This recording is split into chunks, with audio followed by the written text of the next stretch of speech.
Olá amigos, a paz do Senhor seja com todos. Sejam bem-vindos a mais um vídeo aqui do canal Apenas um Publicano.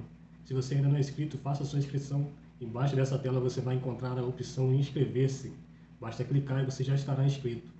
Peço também que você deixe o seu like, o seu comentário, para que a plataforma entenda que você gostou do conteúdo, que você gosta desse tipo de conteúdo e vai apresentá-lo para mais outras pessoas.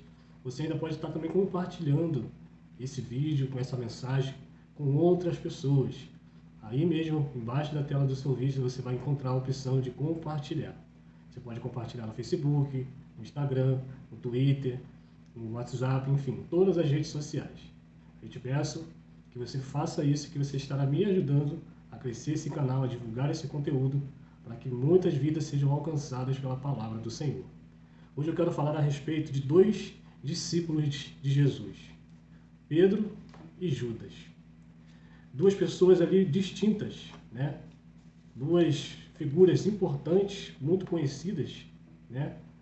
Mesmo que um delas tenha sido, né, considerado aí um traidor, mas ele tem uma peça fundamental para nossas vidas hoje, de como não ser discípulo, né? A forma de como não devemos servir a Cristo, né? Da forma como nós não podemos nos deixar levar pelos seus discursos, porque até os dias de hoje, tudo que Judas falava influencia pessoas. Da mesma maneira que tudo que Pedro falava, tudo que Pedro viveu, ele também influencia pessoas. Muitas vezes a gente se deixa levar pelo discurso, né? Quando parece que até é um discurso que faz sentido diante da palavra de Deus. Mas quando nós sabemos que uma palavra ela é divinamente inspirada por Deus, em primeiro lugar, ela vai seguir o princípio, o caráter de Deus. Ela vai ser confirmada por uma outra palavra, né? Porque Deus, ele é um Deus que não há sombra de variação, ou seja, ele é o mesmo ontem, ele é o mesmo hoje e será eternamente. Então, aquilo que ele preservava como caráter, como princípio lá no Antigo Testamento, ainda continua valendo no Novo Testamento, né? O princípio e o caráter não mudam, eles permanecem.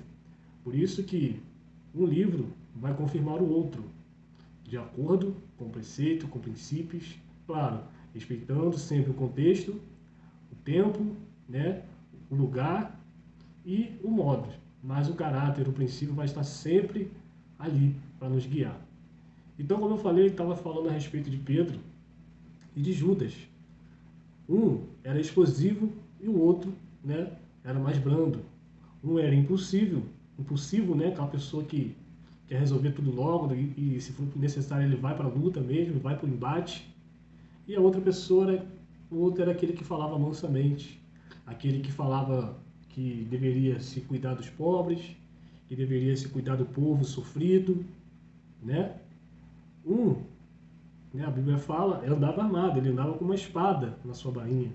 Estava disposto a entrar numa batalha a qualquer momento para defender quem ele amava, que era Jesus, né? Enquanto que o outro beijava o rosto de Cristo, mas ao mesmo tempo estava tramando algo contra o seu próprio mestre. Um dizia, né, que ele ia dar a sua vida para o mestre. O outro falava que jamais o abandonaria. Na hora que quando Jesus foi para ser preso, ele puxou a bainha, né, a sua espada, levantou e foi para a guerra. O outro veio e lhe entregou com um beijo, um ósculo santo, um ato sagrado no cristianismo, né? Os apóstolos, os discípulos de Jesus se cumprimentavam com um beijo na bochecha ou na testa, em sinal de respeito, de reverência. Isso era chamado ósculo santo. E Judas usou esse ato de amor para marcar Jesus, para ser entregue.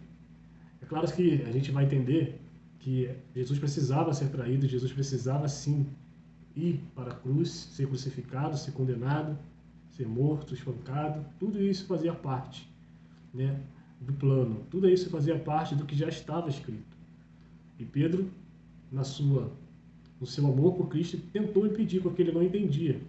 Porque Pedro falava, Senhor, isso não vai te acontecer, porque eu vou dar a minha vida para te proteger. Mas quando Jesus falou, guarda a tua espada, Porque essa luta aqui não é para ser vencida na força do braço. Essa luta aqui, Pedro, nós temos que perder para que a gente possa ganhar a guerra. Então Jesus estava condenando ali isso, lutar as guerras espirituais de forma física. Era preciso vencer aquela batalha no mundo espiritual. E no mundo espiritual, aquela batalha representava no físico uma derrota, uma entrega. Algo que Pedro ainda não estava preparado. Pedro estava preparado para lutar, para morrer lutando. Mas para se entregar, só Jesus que estava. Pedro ainda não estava apto para morrer pelo Jesus Cristo. A gente sempre fala, né, que Pedro era impulsivo. Pedro jurava ali morrer por Cristo e depois negou. O próprio Jesus fala, Pedro, antes que o galo cante, você vai me negar. Tantas vezes. E a gente critica Pedro, né? Porque Pedro fala o que vem até ele. Ele falava, ele ia para o embate mesmo, mas quando Jesus falou, Pedro, você tem que baixar, porque essa luta aqui não é na espada, é na oração. É na submissão, melhor dizendo. É na entrega ao total plano de Deus. Jesus não condenou o discurso de Pedro. Jesus só implementou algo que Pedro ainda não tinha aprendido. Que para vencer certas guerras é preciso baixar a espada, é preciso se entregar, e ele aprendeu isso. Ele aprendeu as duas penas, a viver para Cristo, para então morrer pelo Evangelho. A ponto que, quando ele vai ser morto, ele implora para que ele não fosse morto da mesma maneira que Jesus, porque ele falava que não era digno de morrer da mesma maneira. Embora ele estava ali se entregando, né, foi preso, foi condenado, né, não era bem um julgamento, mas a gente vê dessa forma, e ele se entregou.